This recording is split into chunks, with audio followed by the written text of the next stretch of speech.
Hello friends, welcome back to my channel Aradha queen kitchen. আপনাদের সকলকে জানাই স্বাগত। আজ খুবই মুখরোচক একটি লোভনীয় রেসিপি শেয়ার করলাম।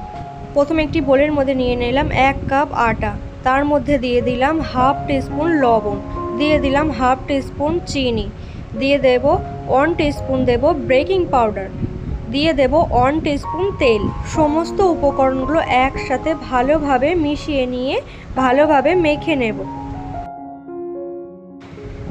আটাটা ভালোভাবে মেখে নিয়ে অল্প অল্প উষ্ণ গরম দুধ দিয়ে মেখে নেব। বন্ধুরা, দুধটা একেবারে বেশি দিতে যাবেন না, তাহলে কিন্তু ডোটা নরম হয়ে যেতে পারে।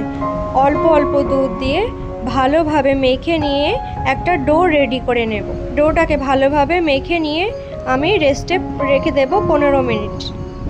ওভেনের ওপরে একটি কড়া বসিয়ে কিছুটা পরিমাণ তেল গরম করে নিয়ে নেব 2টো পেঁয়াজ কুচি, 1 কাপ দিয়ে দেব বাঁধাকপি কুচি, হাফ কাপ দিয়ে দেব গাজর কুচি। এবার 2 থেকে 3 মিনিটের মতো ভেজে নেব।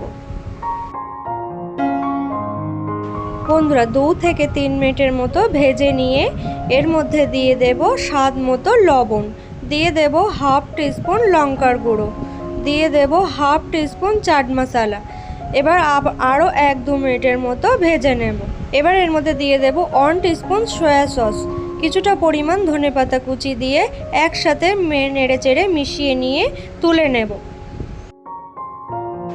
এবার আগে থেকে যে আটার ডোটি রেডি করে রেখেছিলাম সেটা আবারও ভালোভাবে মেখে নেব। ভালোভাবে মেখে নিয়ে ছোট ছোট করে লেচি কেটে নেব। বন্ধুরা, আপনারা দেখতেই পাচ্ছেন আমি খুবই ছোট ছোট করে অনেকটা লেচি কেটে নিয়েছি। এবার কিছুটা পরিমাণ ময়দা ছড়িয়ে দিয়ে লুচির আকারে ছোট্ট করে বেলে নেব।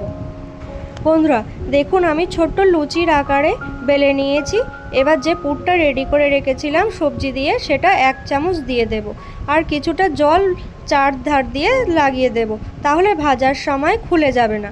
চারধার দিয়ে জলটা লাগিয়ে নিয়ে ভাঁজ করে মুড়ে দেব। লুচিটাকে মুড়ে দিয়ে হাত দিয়ে এইভাবে চেপে চেপে দেব। একটা ছুরি দিয়ে এক্সট্রা আটাগুলো কেটে দেব, তাহলে দেখতে ভালো লাগবে, আর ভাজার সময় কিন্তু পুরটাও বার হয়ে আসবে না। তো বন্ধুরা দেখুন কতটা সুন্দর হয়েছে দেখতে। এইভাবে বাকিগুলোও একইভাবে তৈরি করে নিলাম। বন্ধুরা, এবার ওভেনের ওপরে কিছুটা পরিমাণ কড়াইতে তেল গরম করে নেব, নিয়ে এগুলো দিয়ে মিডিয়াম ফ্লেমে উল্টে পাল্টে ভেজে নেব খুব সুন্দর করে। বন্ধুরা, গ্যাসের ফ্লেমটা মিডিয়ামে রেখে উল্টে পাল্টে খুব সুন্দর করে ভেজে নেব। তো বন্ধুরা দেখুন, এগুলোকে আমার ভাজা হয়ে গেছে। এবার আমি এগুলোকে তেল থেকে তুলে নিলাম। কতটা সুন্দর হয়েছে দেখতে আপনারা দেখেই বুঝতে পাচ্ছেন। খুবই লোভনীয় হবে এই রেসিপিটি, আর খুবই সহজে অল্প উপকরণে কিন্তু বানাতে পারবেন। আপনারা চাইলে আপনাদের পছন্দ মতো সবজি এটাতে অ্যাড করতে পারেন।